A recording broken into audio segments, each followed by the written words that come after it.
budgeted for new museums and cemeteries to honor the sacrifices of those who have served, including a 4-state veteran cemetery near Bemidji.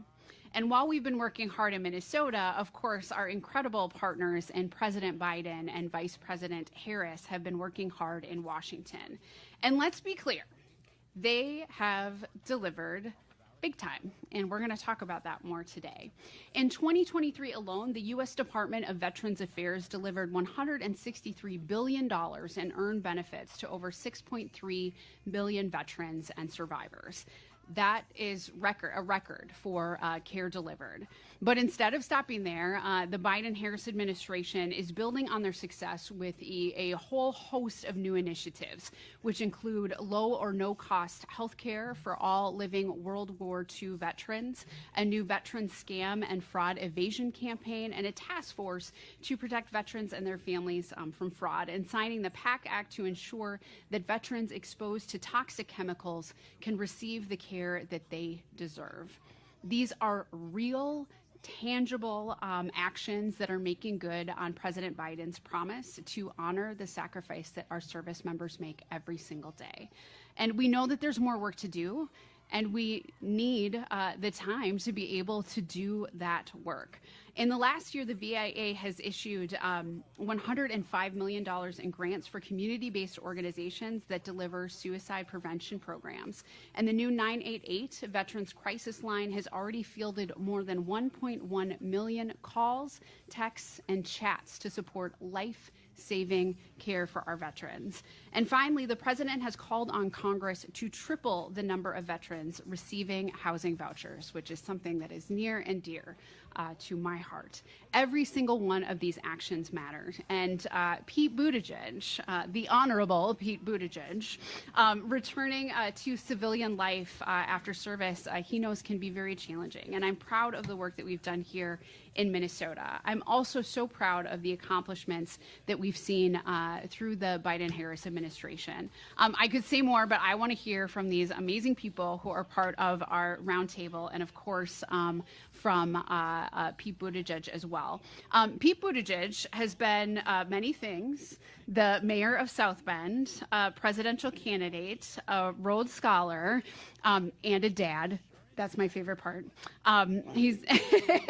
He's also a veteran who has served as an intelligence officer in the United States Navy Reserve. He was deployed to Afghanistan in 2014, and we are grateful for his service. He retired from the Navy Reserve in 2017 as a lieutenant, which, if you ask me, is a great title. Friends, please join me in giving a warm Minnesota welcome to Pete Buttigieg. Thank you. Well, thanks. Good afternoon. Thank you, my fellow lieutenant. It's really been a pleasure to work with Lieutenant Governor Flanagan, Governor Walz, and their administration. You have been such an important partner to the Biden-Harris team in so many ways. And really appreciate being able to join you. So thank you. Thanks to Ron, to Andrea, to the whole Biden team here in Minnesota for bringing us together. And thanks in particular to our panelists who I'm really eager to hear from. Thank you for taking time to be with us. And thank you for your service in uniform and or in the service that is rendered by family members. President Biden often quotes Milton, who wrote, "They also serve who only stand and wait." And so many people put so much on the line, even if they did not take the oath, by virtue of loving somebody who did. I'm kind of down memory lane whenever I land at MSP, because I can actually lay a claim, admittedly a bit of a thin claim, but I can lay a claim to being a Minnesota veteran, in that for about a year of my reserve career, my one weekend a month was actually on the grounds of MSP at that Air Guard base, where there was a facility which was where my training took place. You might ask what a Navy guy is doing at an Air National Guard base. Then again, you might ask what a Navy guy is doing in a landlocked country like Afghanistan. But as you know, Uncle Sam decideth and you goeth, and that's just kind of how that works. So I'm thinking a lot, especially as I landed this morning, about the people I served with, the people I trained with, whether it was stateside in reserve units and trainings, or whether it was downrange when I found myself in Afghanistan. And of course, one of the things that develops among veterans, service members, and military families is a sense of trust. Trust that you frankly have to give before it is earned, because you trust one another with your lives, because it's your job to do that. And that's something we need more of in this country. You also trust your commanders to do what's best for you. People who had just met me trusted me to make sure that we were safe when we went outside of the wire. I trusted my commander to make good decisions, and that goes all the way up to the commander-in-chief. So much depends on the trust that America places in its president to do the right thing for service members and for veterans. And Joe Biden has done that, I think not least because Joe and Jill Biden are a military family. They know firsthand what it is to have someone you love deployed. And I think that's part of why it's not just his duty, but in his heart when you see President Biden taking those steps that were mentioned, like expanding VA healthcare, making sure a great leader and a great Minnesotan like Dennis McDonough is at the helm of the VA. He's also a great running buddy, by the way, and somebody I'm really proud to have gotten to know. Bringing results right here, like that 133rd Airlift Wing, which I'll say to the naked eye didn't look like it's changed much in the 10 or 15 years since I was up here a lot, but is going to be getting new C-130Js now, thanks to the NDAA that the president signed. The record low veterans unemployment that we're seeing, and that PACT Act, I've been to a lot of White House events. The only time I fought back tears at a White House event was when I had the privilege of being there when President Biden, surrounded by military families, signed that legislation. That means so much to so many who were downwind and downrange from those toxic burn pits. I think about some of the guys I was with who were on their 5th or 6th or 7th deployment, knowing that they can get care now because of that. I also have to say that the contrast couldn't be clearer. Donald Trump claimed to be incapacitated by bone spurs so that he would not have to serve and let somebody go to war in his place. And that spirit continued through his presidency. We saw it in the report that he referred to those who gave their lives for this country as suckers and losers. By the way, a report that did not originate from some Democratic opposition research machine. It originated from his own chief of staff. Somebody who couldn't be bothered to attend a ceremony at Normandy because it was raining. And maybe more importantly, because we can talk about the past, but every election is about the future, somebody who's proposed tax cuts for the rich and whose so-called Project 2025 agenda, if you take 5 minutes reading through that online, clearly entails cuts to care for veterans. And I just think about that compared to last night, where not a lot gets in the way of bath time being on schedule in our household. We got toddlers, but we deferred bath time. They watched Frog and Toad, and Chasten and I watched the press conference as the President of the United States reminded the country how much our alliances matter, what it takes to actually secure this country. And explain that in terms of everything from military relationships to industrial policy. That's the kind of leader that we want and need for our military, for our national security, for our military families, and for our veterans. And that's what it's like to have a presidency and a campaign that takes national security and service seriously. So that's why I'm here. But that is by far the most talking you're going to hear from me all day, because the real reason I'm here is to have a conversation with the representatives who are here. I want to thank each of you for taking the time to be part of this. I want to note in particular, Charlene Wilcox, that your family gave the ultimate sacrifice for this country, and I know that there is a painful anniversary ahead, and we are thinking of you. But hopefully you have also felt this country and this community put its arms around you at a time like this, and that is on all of our hearts. I'm going to open it up and ask anybody to take whichever questions come most naturally to you to answer. And I'll ask you to share a little bit more about what brought you to this table and where you come from as you do. But I'll start with a question that sounds broad, but I know connects directly to decisions about who the next leader of this country is going to be. And that is, what is your biggest hope for future generations of veterans and service members and their families? And I'll hang back and see who wants to. I know we're in the Midwest, but I know somebody will break the silence.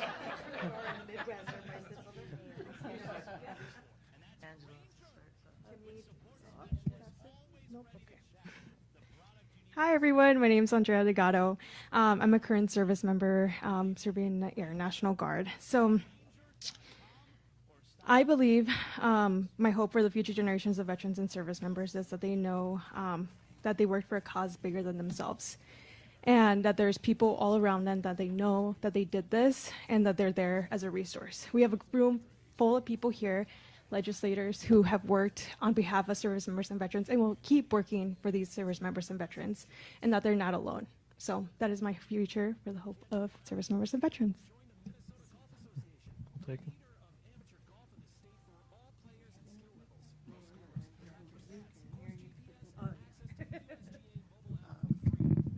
My name is Charlene Wilcox, and I am a Gold Star mother.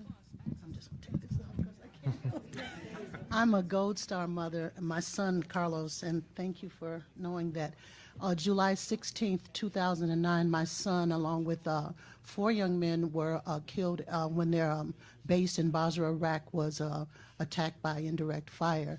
Not only my son, but 2 other young men were killed, and 1 was injured. My son Carlos it was his first deployment. When he and his brother watched the towers come down, it solidified in Carlos's heart that what he needed to do. He always wanted and talked about going into military, but I think that day solidified it. My hope is that, and especially for African Americans, I am sitting here for my son and for my African American community to tell you that you are this country. You are every bit this country. My son was very proud. My son was very dedicated. He was a service-oriented young man, always had been. He was a military. He was in the military police unit. But he was medic.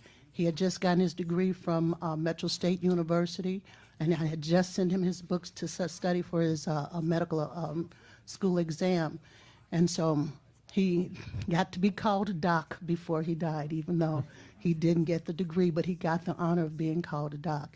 And he served, and it was so good to know that my son was where he wanted to be, doing what he wanted to do, and that in spite of any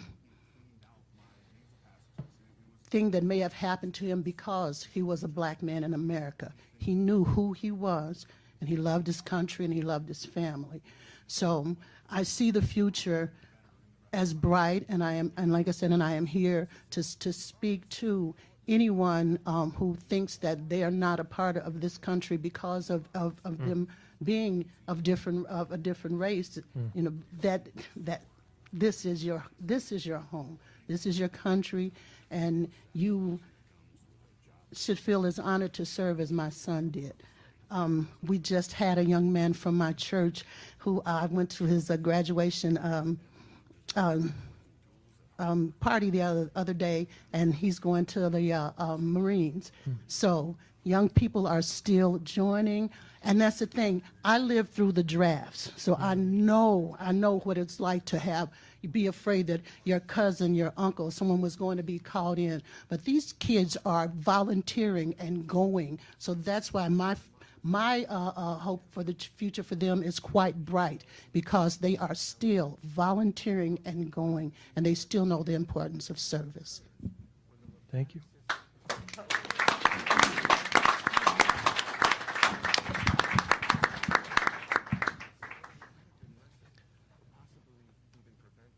I'll turn to another question, although feel free to build on the last one. But with that in mind, I would love to hear from around the table how you view the current state of veterans health care and support services. You know about some of the great work that's going on in the state, the work that the president has led. We also know there's a lot more to do. in supporting veterans, service members, and their families. Would love to draw on some of the thoughts of this table on where we are and where we need to go. John, we're pointing at you. Everyone's pointing at me. I'm John Willoughby. Come from a military family. Father, grandfather, brother, all retired military, retired Army, and I served back in the 90s. I am a veteran, but I don't, because I'm not retired, I don't actually get to use the veterans' health care and support services, right now. But from what I understand, we're very blessed here in Minneapolis, not just to have great health care and healthcare systems overall, but our VA hospital here is really first rate by reputation from everyone I've talked to who is going to use it. So for that, I'm very thankful, and I'm very thankful for the funding that the healthcare system gets from for the VA. And I think it's an example of how the federal government can make healthcare work as well. Mm-hmm. That's really important. But I'm not actively using healthcare, so I might turn to my friend here if you have something to add. I'm not actively using it, but I've worked with the federal and state government on legislation and touring these places. Actually, the Biden-Harris campaign was at the Minneapolis Veterans Homes 2 days ago, I believe, and we helped veterans with their bingo cards, and we saw the facility and noticed that they have first-class people there working as nursing assistants, dental hygienists, in all fields, making sure that veterans are being taken care of every day. I know firsthand the governor's team. Having a veteran governor means a lot, just because he knows exactly what us veterans are going through, and his experience allows us to expand on what we already had to something even better. I know our legislature keeps building on issues for veterans and their families, and on the federal level, we'll talk more about it too, but the PACT Act.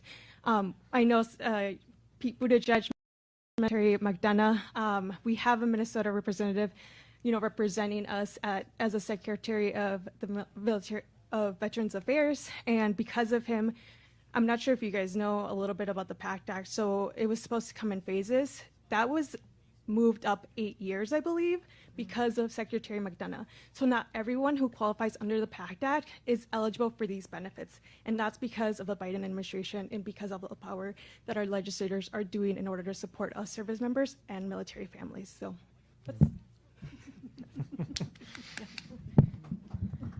I'm short. I will be down here. Everybody knows me. I'm like 4'9" when I'm standing up, so it doesn't matter if I stand up or sit down. I will speak about the Veterans Healthcare Services, but not just under the Biden-Harris administration. When we look at examples of healthcare done properly for, universal healthcare, the VA has done a really good job. And I speak from my family's point of view. My parents both had TRICARE for life under the Korean War. And when both of my parents passed away within 8 weeks of each other back in 2009, everything was covered for both of them. And it didn't matter whether it was at a public hospital or at a military hospital, they were covered. This is the way healthcare has to be. It has to be seamless services so that the financial parts of this are not what people are worried about when they're struggling.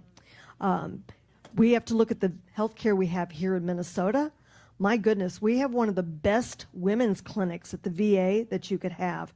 I also don't qualify. I'm an Army brat, but I also served 4 years, just 4 years. And I was in that service that they don't call a service, dirt diggers, the U.S. Army Corps of Engineers, out of Near East Project Office in Tel Aviv, building air bases in the desert. They explained to me why I needed to learn to shoot a gun. I need to learn to shoot a gun, not because of anybody over in Israel, because they're snakes. And I don't know about anybody else. That terrified the crap out of me. I got a sharpshooter's pin for being, all you had to do was say there's snakes, and I'm like, show me the range. All right. But for women's health care, we have got some of the best. And I know that on the inside. I just retired from Fairview University at M Health. And in the operating rooms, we had a joint agreement with the VA. We shared doctors, we shared anesthesiologists, and we had nursing staff going back and forth. You cannot beat our medical care system here in Minnesota. I just have to say, some of the other states would love to be as good as we are. On the topic of healthcare, I would love to discuss the PACT Act a little more. As I mentioned, it was very meaningful, I know for me, just to have the privilege of being on hand. And actually, it's a note to self, I got to go get on that registry. As you know, they've moved the dates up for that. But would love to hear from around the table what it means to you that President Biden signed that PACT Act, acted on what amounts by the numbers clearly to the most significant expansion of benefits and services for veterans exposed to toxic burn pits in longer than I've been alive.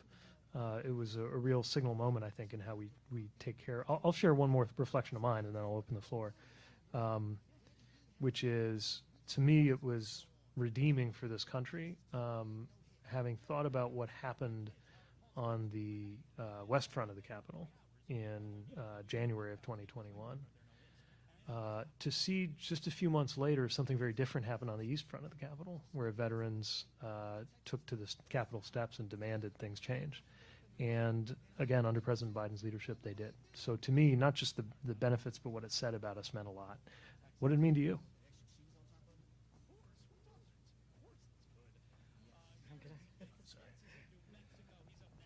You mentioned redeeming. I think it feels like justice.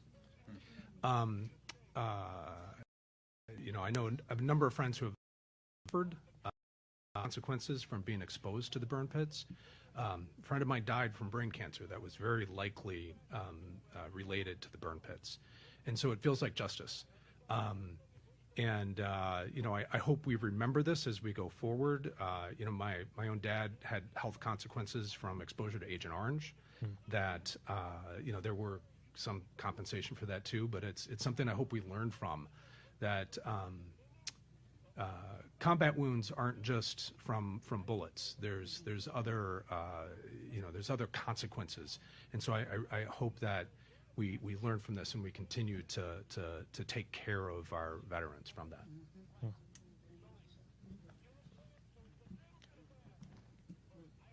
Darcy, go ahead. I don't have direct consequences of the PACT Act. I'm a relatively new military mother. I have 2 older boys that are serving in the Marine Corps. My oldest son has served his 4 years and is now at Arizona State University. And one of the main reasons why he selected down there, and this gets back to support services, is there's a lot of veterans that attend ASU because of the community, the family that they find there in the veterans in the Pat Tillman organization mainly. When Peter was in Djibouti, he was exposed to the burn pits there, and when he was deployed during his service. And it was right about the time of 2021, and so to have that direct impact and being somebody that's not used to having these situations in my mind, it's like have this a great confidence in the administration taking care of my 2 boys who are currently serving, and they will take care of them in the future. And I do feel that's very important. In support, and I loved your conversation, Mrs. Wilcox, about that my sons wish to be there and joined and enlisted, and that service is such an important part. And that's Generation Z that's coming up, they have it. And it's something to be really thrilled about. So I'm excited about that as well. And they choose to be there, and they're happy to be serving under President Biden. Thank you. And I just pray that it continues, that they do have someone who supports them as their commander-in-chief. And that's why we're here. And I must say, and I can only speak from past experiences about support. I just really quick, VA hospital.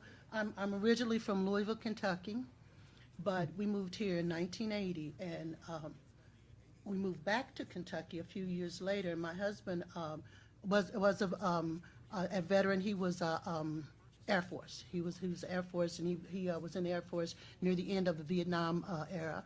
And anyway, he developed a degenerative bone disease, and we were in Kentucky at the time, and he was denied any kind of help in Kentucky. We both looked at each other and said, "Oh my gosh, we got to go back to Minnesota." And we did. And I won't take too much of your time, and I'll tell you more of the story, but anyway. But we did. We looked and said, we've got to get back to Minnesota. He came back up here. He went to the VA hospital. They diagnosed him with a vascular necrosis, the disease of an 80-year-old man. He was 34 at the time. They got his hip replaced. He was immediately put on disability. We got everything that we needed when we came back here. So, and I've talked to and I've thanked our governor and our senators. They have been nothing but supportive of me, the state of Minnesota, as a Gold Star mother. Everywhere that I went for Carlos's any recognitions, any services that I went, at the time Amy Klobuchar was there every step of the way, and Al Franken. They were both there. A lot of people were there at the funeral service, but those two showed up for other things that went on for the next couple of years. So I do know about being supported by our governors and senators here, especially our senators here in the state of Minnesota, and I very much appreciate that. All right.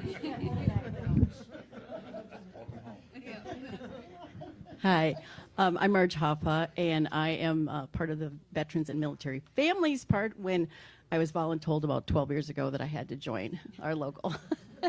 So she's sitting next to me. My dad was in the Navy, and I was born in a Navy hospital, and I've always been very connected to veterans and military families. When I hear all these stories and people's experiences, the one thing that really comes and strikes me is that it seems like the Republicans are really good at making veterans, but the Democrats are really good at taking care of them.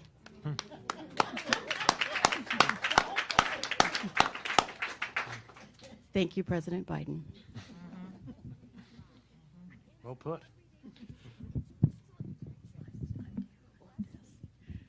Let me also point to one thing that is at stake in what Mrs. Wilcox mentioned, which is that we're here, of course, because there is no substitute for the right person as commander-in-chief. But I appreciate you acknowledging also that up and down the levels of government matters. Your county veteran service officer matters. Your governor and lieutenant governor matter. Your senators matter hugely. And another thing that I think Republicans may have been quicker to in past eras is remembering never to treat the presidency like the only office that matters. And part of why we're here is knowing that we've got to come together up and down the ticket to support good leaders, because it really can, as you found from one state to another, it can make all the difference. You mentioned, and John, you mentioned cases of people being affected by health issues that just don't usually happen to people who aren't in those situations that create so many hazards beyond the hazards of hostile fire to physical and mental health.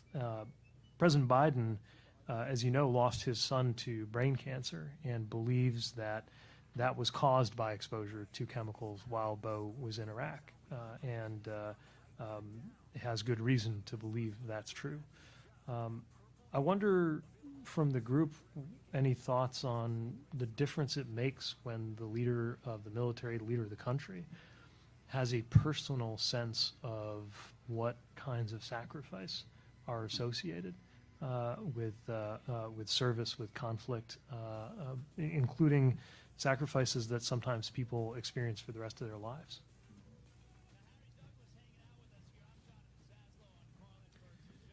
You know, I can start on this one.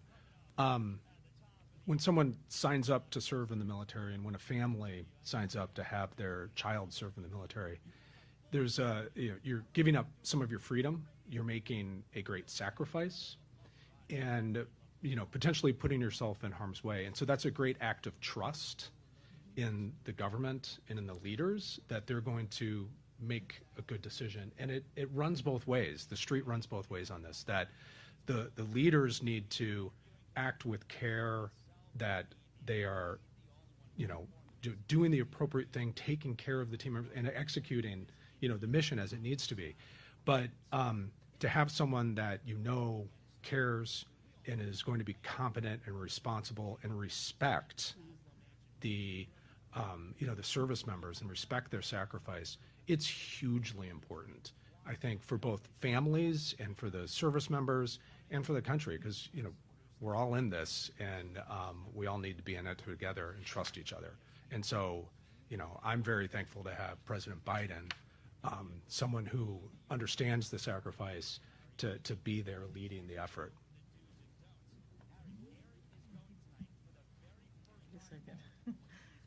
I didn't properly introduce myself. My name is Darcy McKenzie, and I have 4 children. My oldest son served, as I mentioned, and then my second born is at Camp Pendleton, and he's in the Intel Corps. And I have my youngest son who's here and has aspirations of following his brothers into there. So when I look at my leaders, and of course I look right away to Jill Biden, because she's the mother of the military, and a stepmother, but really, like that mother of the military and how she embraced him. And I had the great opportunity of meeting the First Lady, and she has a very beautiful warmth and embrace about her, and you can tell that they've experienced that, and they have that patriotic sense. And one thing that I've always struggled with as being a liberal Marine mom, and when I gather with a lot of other Marine moms, it's always shocking for a lot of them to think that I'm a Democrat, and that Democratic families don't serve in the military. I get that a lot to this day. That's one thing that I'm looking for to the future from my leaders, is to create a sense of community among us who have this feeling. And that's why I'm excited to be working with Marge and Cheryl on our caucus, the Military Families and Veterans Caucus that we have here, started in Minnesota, and really do an outreach to the community in that regard. And so I'm looking for leadership from that, all the way up and down, to make us proud Democratic patriots. As we should be. Yes, yes.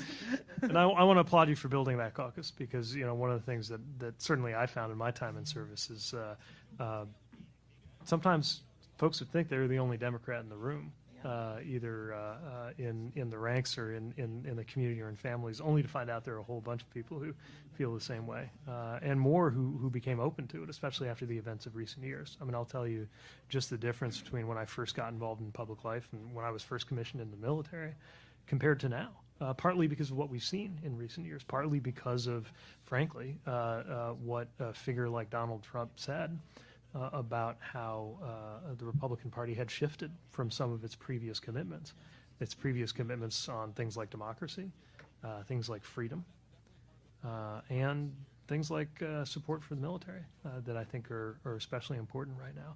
And I do think we need to talk a little bit about the other side of the coin. I'm wondering how people here felt the first time that you heard Donald Trump say that John McCain wasn't much of a hero because he got caught, or was talking about people in the cemetery as suckers and losers, or any of the other moments in the parade of insults to the flag, the country, and those who serve it that have issued from our former president, who is trying to convince America to make him president one more time. Cheryl, looks like you have a thought or two. I'm almost laughing. It's not funny, but it's a funny memory to this.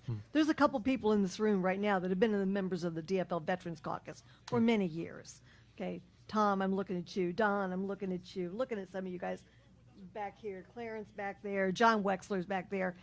Last election cycle, when President Biden was running, we were looking for lawn signs, and we were going to go veterans and military families for Biden-Harris. No. Trump opened his mouth and said the suckers and losers thing. So we said, nope. We went veterans for Biden, and we put heroes, not losers, underneath it. We only had 150 lawn signs. They were gone literally within 15 minutes. Marge ferried lawn signs from Duluth all the way down to Hastings. We drove lawn signs everywhere. Everybody was just nailing our mailboxes full, begging us, can I get a lawn sign? Can I get a lawn sign? Everyone was incensed over those words, the words out of his mouth. And we need to remind people every day that he has no respect for anyone who serves, and he can't envision serving himself, whereas President Biden knows it. He's lost his son. He understands it, and you feel it. I had the opportunity to meet Dr. Jill Biden with Beau Biden in Charlotte. They spoke to the Veterans and Military Conference there, and he was an amazing speaker, and his stepmother was very, very proud of him. But that was right before they changed the name, because remember, it used to be just the Veterans Caucus, DNC Veterans Caucus. It was Michelle Obama and Dr. Jill Biden who changed the focus and said, when one person serves, the family serves. Yes, yes. My mother always said that. She said she felt like when my dad signed that she signed up too for 21 years. So, everybody knows this, and it's in recognition of that. We have people in office right now, and we need to keep them in office, who respect our service and respect the commitment that we have to keeping this country safe. So if you live here, join the Veterans Caucus. We're going to do those great lawn signs again because they were hot numbers. I know. Yes. Marge has to deliver again. Good thing there's some people around here who know about ground logistics. Huh? We are really good at logistics. Okay. Yes. Fantastic. Good at union support, union printed lawn signs, and delivery. Yes. Here, here. I know our time is drawing short, but I want to ask if there's any other thoughts from either the end of the table here or any of the members here who've shared your time and your name with this effort. Ms. Charlene. That you mentioned John McCain, that was my son's hero. Because he was a serviceman, because he of the time that he spent as a POW, and and these are the kinds of people that, I don't care what party you are, we need those kinds of people like John McCain, and who I watched give Trump the thumbs down. I watched this man, and I couldn't have been more proud of him, because I know how my son felt about him too. So this is when we talk about of the future of not just our military but of our country, this is what we need. We need more people who are willing to stand up for what is right and not trying to always be right, So it's a So I'm just very, very sorry. I didn't know that President Biden's son's death was attributed to his military service, and so to have them as considered as Gold Star parents too, it means a lot. It means a lot to have someone who knows that how it's devastating and how proud you are all at the same time.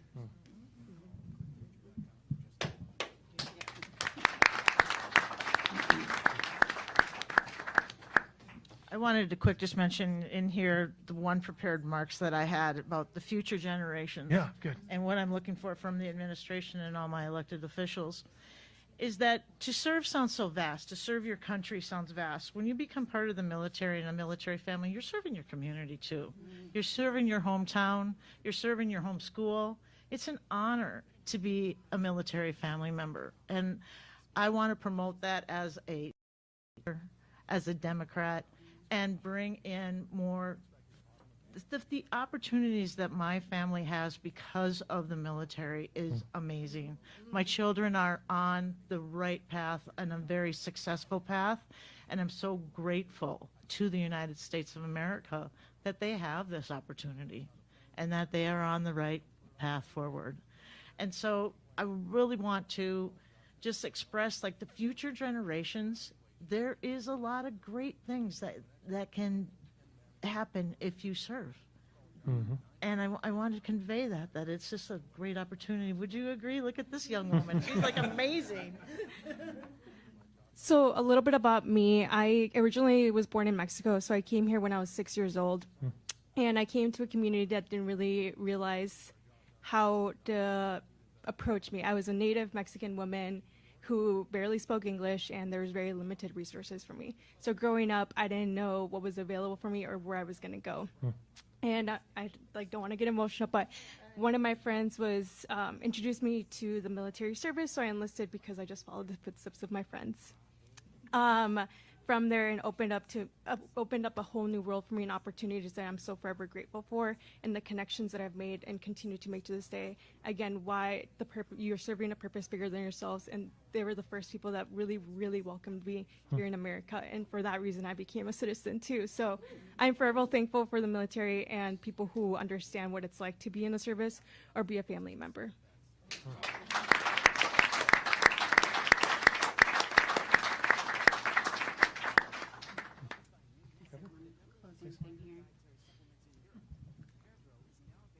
Thank you so much for this conversation. And now I want, Darcy, you're crying, and so I'm going to try not to look at you. So I can get a little emotional too. That's, it's, but it's okay, because these things that we're talking about are emotional. Mrs. Wilcox, thank you. Thank you for sharing your story. Thank you for sharing your son, and bringing his spirit into this room, and reminding us what is at stake in this election. Pete, as you asked about, why does it matter that President Biden has lived experience of losing a son? It matters because his empathy and his sympathy and his just humanity is on full display all of the time, in how he governs and how he meets people where they're at. I have shared this story that as a survivor of domestic violence and a child witness, there are a handful of people that I was willing to share that story with. President Biden was one of them, and he received it with compassion and care.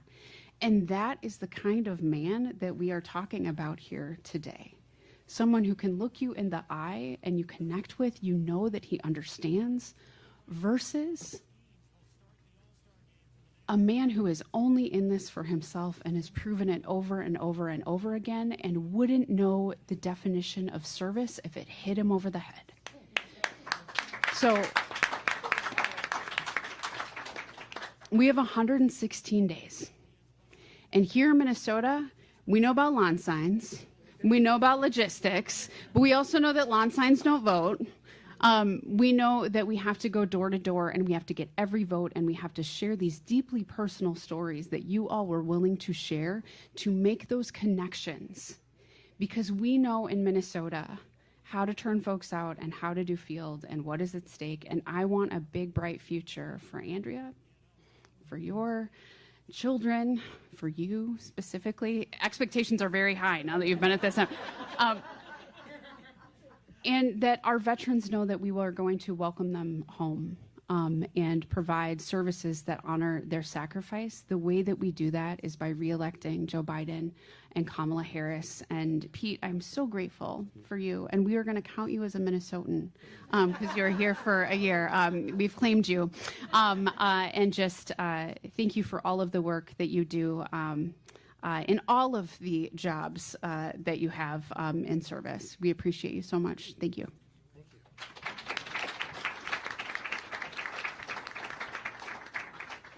Well, I think that gives us marching orders, so to speak. So I want to thank each of our participants for your commitment, your service, your sacrifice, and your stories.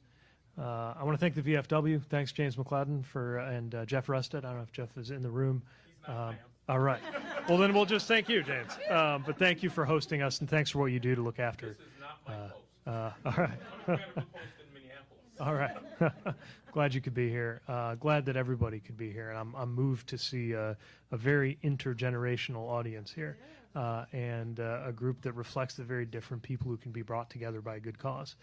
Just as the military brings good people together from radically different backgrounds to trust each other with their lives. One of my favorite things about a campaign is it brings people together who would not otherwise get to know each other, but who share a cause, in this case, the cause of making sure that President Biden returns to office and that we're able to continue, by the way, not just holding off some really bad stuff, but building on some really good stuff. And the last thing I'll say is that, you never know what you're capable of until motivation pushes you to do it. The military does that famously in so many ways. But motivation can come from some unlikely places. Cheryl became a sharpshooter, motivated by what she learned about an unexpected terrestrial threat. So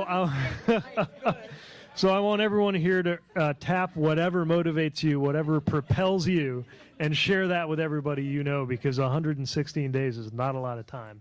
We got a lot of work, but we're going to be very proud of what we have to show for that work when I turn up here to celebrate with you sometime after November next fall. Thank you very much.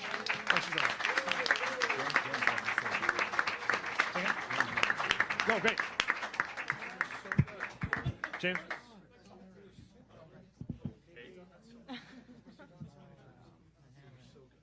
Hello, everyone. My name is James McLeodon. I'm former commander of the Uptown VFW in Minneapolis. I served 7 years on active duty. My job in the military was to capture prisoners of war, and I did that in Panama, looking for Noriega, and in Desert Storm. And now I work for MACV, so the many statements you made about ending veteran homelessness, that's actually my mission, so to end veteran homelessness. So I'm really glad to be here today, and I really hope that with the support of everyone here, we can end veteran homelessness in the state of Minnesota this year.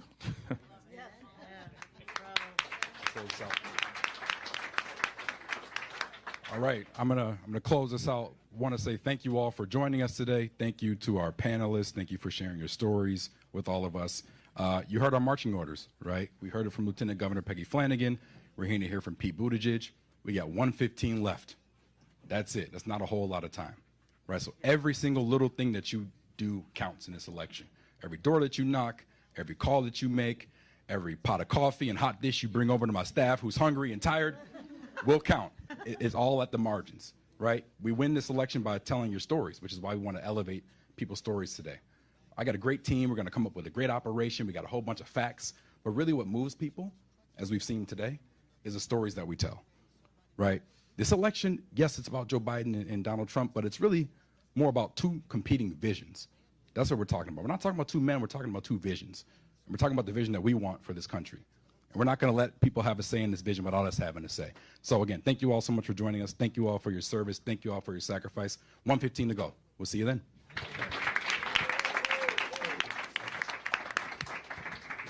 And if folks can remain seated, we are going to do a photo line with the Honorable Pete Buttigieg. So if folks can just sit, we'll get him out of the room, and then you can line up outside.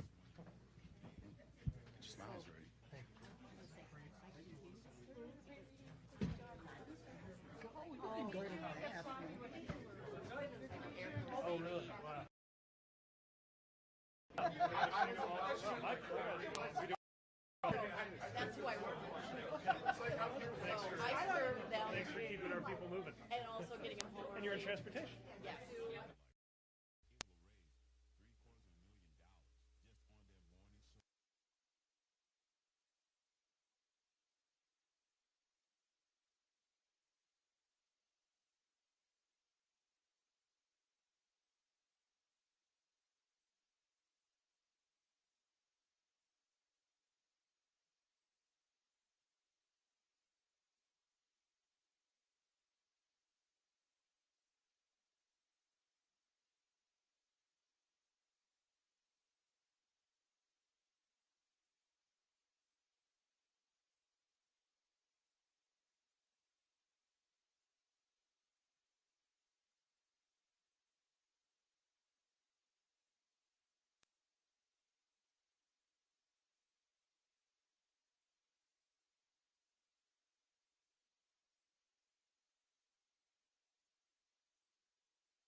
is that I think I'm the most qualified